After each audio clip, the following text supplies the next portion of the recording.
What's up everybody out there? Welcome back to another Addicted Fishing tutorial. Today we're gonna do a couple of tips and tricks with our good buddies here about how to troll and how to catch fish more effectively out in a lake. So if you guys wanna learn more, stay tuned. It's coming at you right now, just like this fish.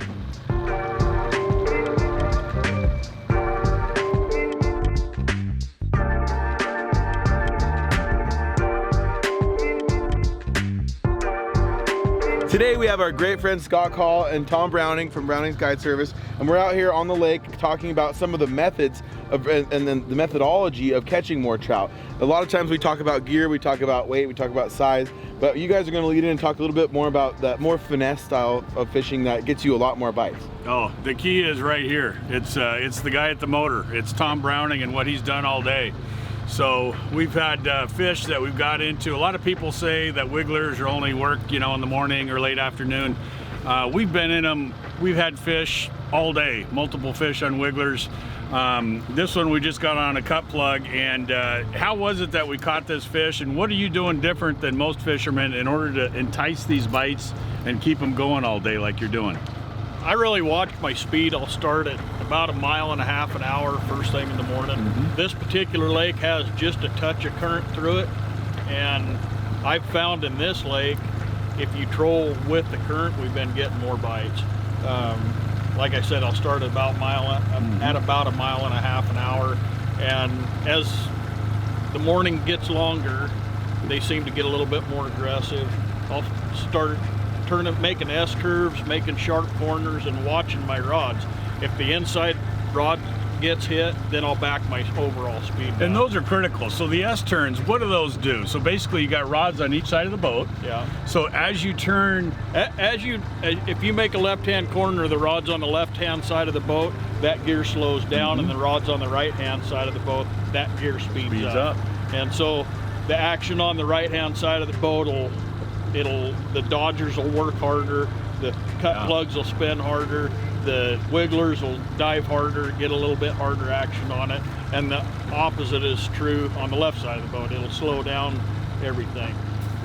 And that tells you a little story, doesn't it? Yeah. It tells you what's going on. And the other thing it does is your fast side will bring everything up in the water That's column, true. Yeah. and the slow side will drop things in the water Not column. just speed, but water column, Exactly. which are critical. Yeah. And so as you're doing those S-curves and those different motions, you're constantly giving that variable. Your stuff's going up and down, and you're getting more speed and slowing down on each side. So what's another trick? The S-curve's a really good one. I think any fisherman who trolls a lot notices they get a lot on the turn. Sometimes you'll just do random turns in the middle of a drift. Yep. Oh, excellent. But one thing you do, what happens when you get a short bite?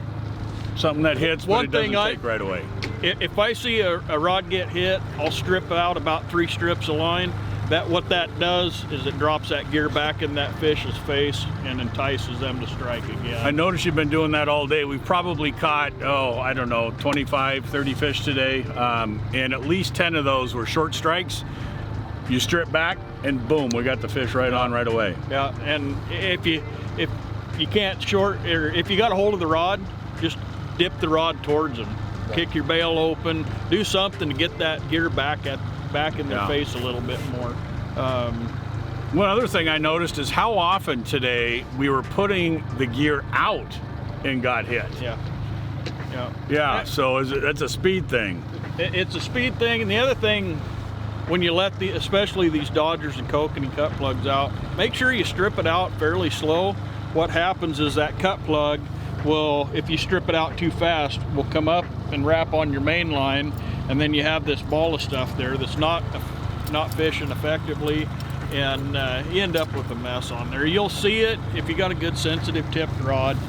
So one thing that you also do different that I notice, when I'm out fishing, I'll see a lot of times when people hook up, they'll actually put the boat in neutral. Yeah. And just fight the fish. You don't though. No. Tell me a little bit about that. No. Today we've been running anywhere from 7 to 9 rods. If you kick the boat out of gear, you just did 2 things. All of that gear is going to start dropping, and if you don't keep right on it, if you got any kind of current in there, it can start wrapping your gear up, and then you have a heck of a mess. The other thing it does, you kick your boat out of gear, you've just quit fishing. Yeah. As we're playing that fish, all of the rest of the rods are still That's right. fishing One effectively. biting almost creates a schooling effect. That one fish starts to chase one, the next one comes up because it feels competition, and so it kind of relates. Yeah, we've actually had on the boat today. We've had a triple just by leaving the Doing boat that in exact gear. thing, and several doubles. I can't even count how many doubles. I don't think we've had a quad today, have we? Yeah, No, We came close. We're working on it. We came close. But yeah, so the a lot of what happens when you're out fishing, a lot of your success is due to this man right here and how he's handling the motor. Speed makes a big difference. It also adjusts the depth that you're fishing. S-turns, all that stuff. Throttling down when you get a missed strike, throttling up, getting some different action and getting them to strike or strip out, all that. A lot of that happens right here at the throttle. Hey, what's up everyone out there? Sorry to interrupt this awesome video that you were just watching, but we got to give a huge shout out to Stevens Marine. They're one of our partners. They're sponsoring Addicted, and we took this opportunity to talk about, you guys have seen the adventure already. We got some promos coming for the Alumalo Columbia with my boat, but we don't talk a lot about windshield boats because we're not in them much. But I feel like there's a lot of you guys, addicts out there, people around the country that might be interested in this. So you want to give them a quick rundown of what Alumalo does, kind of what the windshield opportunities are, and then if you have other brands as well, you can just quickly touch on. Sure. Yeah. So, I mean, for a lot of people, especially if you have families involved that maybe aren't quite as hardcore, they don't want to go out and sit down, you know, in the pouring down rain, don't want to sit in the cold weather. Really nice to have the windshield, and it does add a little bit of versatility and probably even safety when it comes to using it out on the coast and doing some of that stuff. So there's definitely a component of that. But really now with some of the layouts of these windshield boats, especially with the fully collapsible tops, once you get out there, you know, you do still have all the way up to the windshield where you can spread your gear out just like you would in an open boat. So you have, okay, the windshield to keep me warm and dry and keep the family out of the weather when I'm moving like at 35 miles an hour from point A to point B. But then when I stop and I'm trolling or bottom fishing or whatever, you still do have a bunch of space back there in the windshield boats. So talk a little bit about the options, like what they can get, like just a quick rundown of what Alumalo offers for these. Yeah, sure. So the Striker is the non-offshore bracket boat. I mean, really this is built on the same whole concept as the Columbia and the Adventure. So it does well on the chop. You can get it with a jet, so you can still run it, you know, on the little rivers with a jet. You jump up into the Intruder and you're gonna go to a boat that has the offshore bracket, you know, as you're starting to think like, okay, 75% of my fishing is gonna happen at the coast, out in the ocean. You know, something with the offshore bracket, full height transom, deeper V, all that stuff is gonna be more comfortable down in the rougher water. And you don't lose that much, and you do gain a lot of you gain a lot of comfort, that's for sure. So we thought we'd give you a quick rundown of these boats. Make sure you guys come out here, hit up Stevens Marine. We're gonna have some contact information down below if you guys are interested in getting boats. Again, make sure you guys support Stevens Marine. They're supporting Addicted and helping us continue to chase our dreams. So back to the video. We'll see you guys on the river. So Tom, this is a lake that I know you fished before, but I was talking to some people that just came down from Olympia. They've never fished this area before. They had a little bit of success, but not nearly the success that we've had. So do you have any tips or anything that somebody coming from out of town comes to a lake like this, they've never seen it before, what sort of things do you look for the first time you go to a lake? I'll look for points. I'll look for irregular shoreline, especially when it comes to structure. If you go from a hard, rocky, cliff-type bank and it starts tapering up into where you think it's going to be a gravel bar, or the bank comes, you know, it's shallower in one spot compared to the spot next to it. You know, points. If you can see any roots sticking up, start looking for that. If you can find a map of the lake, see if there's see if there's an old channel through it. There's some great mapping apps out for the phones now. I use one called Navionics.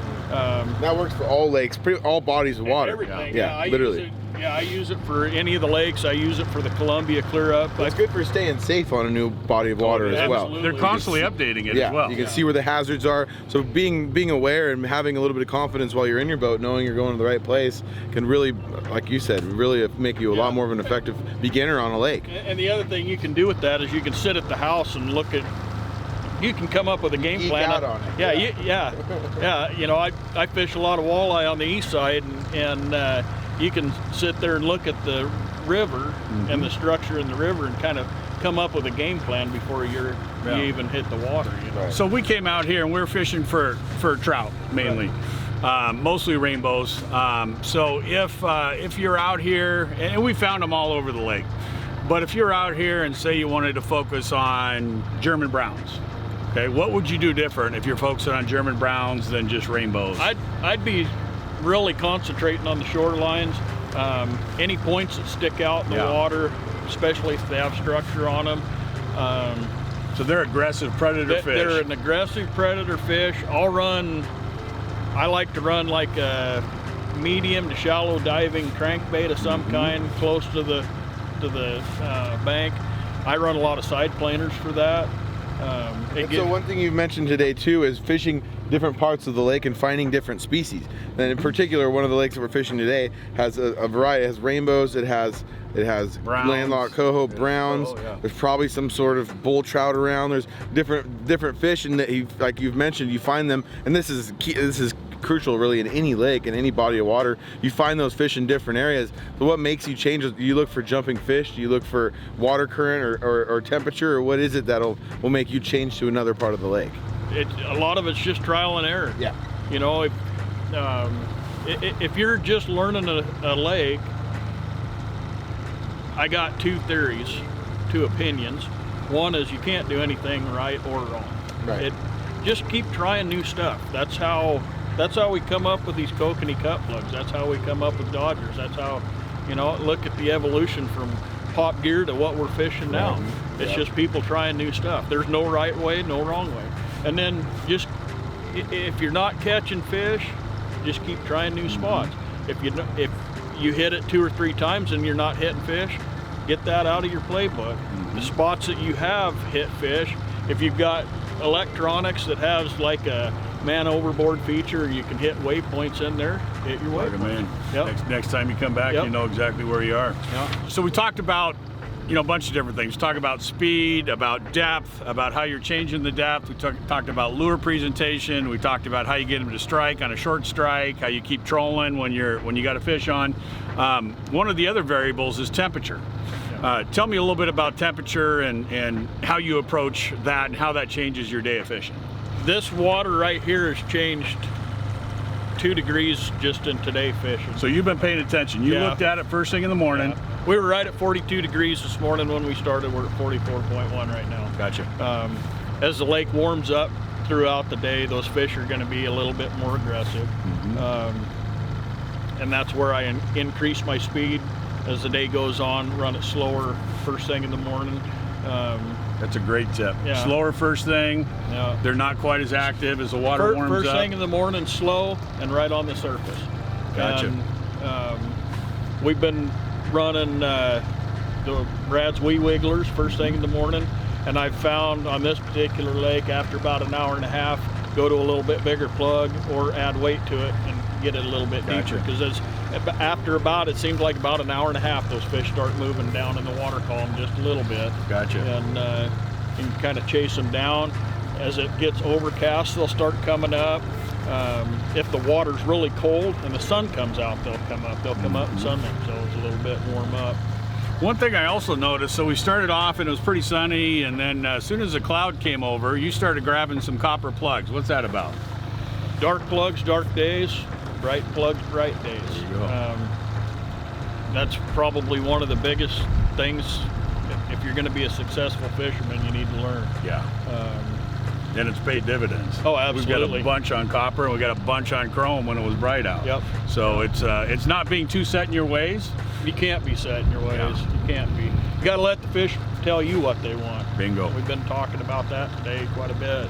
Yeah. All right, guys. Well, thank you so much for all that knowledge, and we hope you guys learned a little bit more on how to troll for trout. It's one of those fisheries out there that can be very difficult for a lot of people to learn. You're in big bodies of water, you're chasing, big schools of fish, but these little things and those little tips and techniques will make you guys catch more fish. If you guys want to see more awesome tutorials just like this one, be sure to go up here and click this link to this next video. If you haven't already done so, go down here, hit subscribe, turn those little bells on, and hit that thumbs up, and drop a comment below with the next video you guys want to see us come out with, and you can be the comment of the day, just like this guy right here. Thank you so much, you guys. You all stay fishy, and we'll see you out there.